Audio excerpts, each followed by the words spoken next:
Hello, everybody.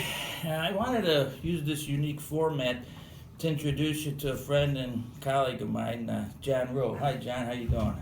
Hi, Jim.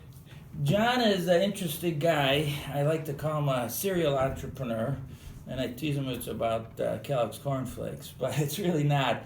John has started, grown, and sold 3 businesses, and now is very committed to helping others in their businesses and entrepreneurial pursuits. So, John, you've had 3 businesses successfully. Most people are happy if they do one. Yeah. What do you think is, in your mind, some of the key elements for success?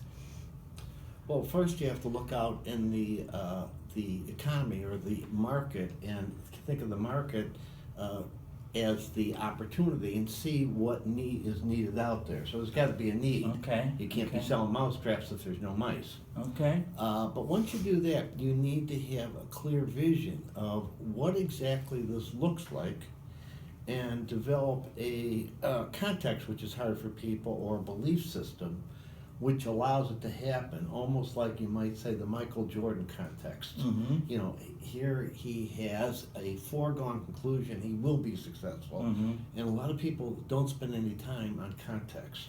Now, there's a lot more things involved in it, but if you had to pick a starting point, there's got to be a need for your product or service, and then you have to have a vision of how you're going to fulfill that need and have a context that allows it to happen, and then build your strategy, structure, and support around that. Okay.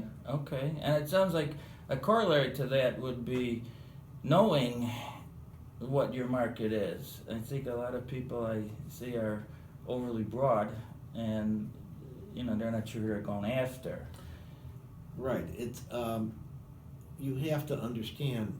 Most people that I think we deal with, or if you're not McDonald's, Mhm. you're a niche marketer. Well, what's your niche? Right. What Right. does an ideal customer look like? You have to get a clear picture of what an ideal person looks like. Otherwise, it's like going to the airport and taking any plane to go anyplace. Exactly. Yeah. I know one of the things that our conversations you talk a lot about is culture. Yeah. And how that defines the organization and impacts its success. Can Yeah. you elaborate on that a little bit? Sure. So culture is kind of an abstract concept that's hard to get your hands around, and a lot of early stage entrepreneurs say, "Well, I got to make sales, or I have to do these things," which is all true. But if you don't know where you've been, you don't know where you're at, and you don't know where you're going, and you haven't defined your vision, mission, purpose, and values, you don't have a foundation. It's very similar to building a house with no blueprint. Mm-hmm. So you need a foundation, and it helps in clarity to put that. So the first thing that we've done with every business, and the first thing we do with everybody we meet, is to understand where they've been, where they're at, and where they're going. So and put that into a culture, into a game plan document. Is it golf? We play golf sometimes. Is it basketball? Is it football? What are the rules? Right. Otherwise, how are you going to play the game if you don't know anything? Yeah.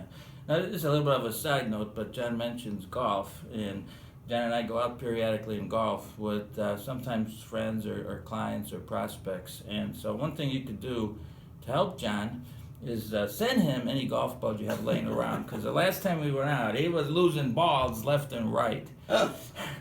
But anyway, so John, it strikes me as we're talking that while a lot of people are selling different services to help entrepreneurs or business owners, they seem to be more in what I would call a tactical fashion, whereas you seem to suggest doing like really a deep dive and a deep understanding, more from a strategic plan to get it really down in concrete form, who they are, what they're doing, what their values are, where they're trying to get to.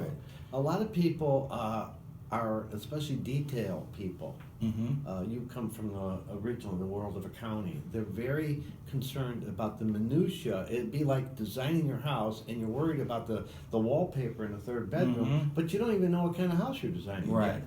Yet. And it's foolishness. It's kind of like, do you have the details planned for your vacation on the third day at 2:00 before you know where you're going? Mm-hmm. So it's important when you get there, but it's it's not the essential ingredient. Right. Yeah, Right. you need to get very clear of the market opportunity, who you are, who you want to show up in that market, and how you're gonna, how you're gonna get to that client, and what does a 10 look like? A 10 client, you Right. need to define that. Right. Another thing I know you talk a lot about, and I guess this is probably I don't know if this is part of the process of figuring out the strategy or implementing it, but you talk about using tools. There's a lot of Yeah. great tools out there. I Yeah. know there's DISC, there's other tools. Tell me a little bit about that. What are some Yeah. of your favorites? Well, first of all, once you define your game plan, you got to get your culture defined and put it in the game plan. Then you have to make sure continuous improvement is a process like brushing your teeth, so it becomes a habit, because you got to, no matter how great your idea is, you're going to have to revise it and review it. Then you need to have the right programs, the right processes, and the right people. So tools are thought of as programs, models, and what have you. So you've got to see what tools you need. Obviously, everybody needs an accounting program. One of the tools we use extensively in all our businesses, and we use a lot of our clients, is the DISC tool, because it can be used in sales, it can be used in customer service, it can be used in management.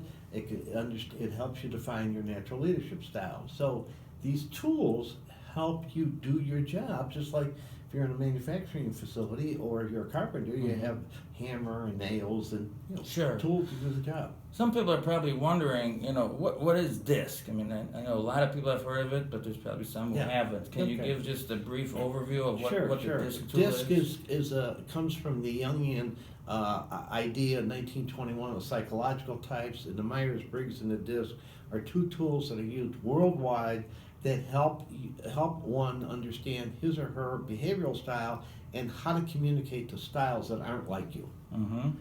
Because it's easy to talk to people that you understand that came from the same culture, but how do you communicate to a customer that's substantially different than you are? And because you have to change to speak in their language. Sure, Yeah. sure. Great. Well, I wanted to give you guys and ladies just a brief overview of who John Ruh is. If you want to talk to somebody who's built a business multiple times, knows what he's doing, is kind and committed to helping, John is a good guy to fit that description. And if you want to talk to him, just let me know, and I'll arrange an introduction. Well, thank you for watching, and John, thank you for talking to me. Thanks. All right, Thanks, Jim. take care.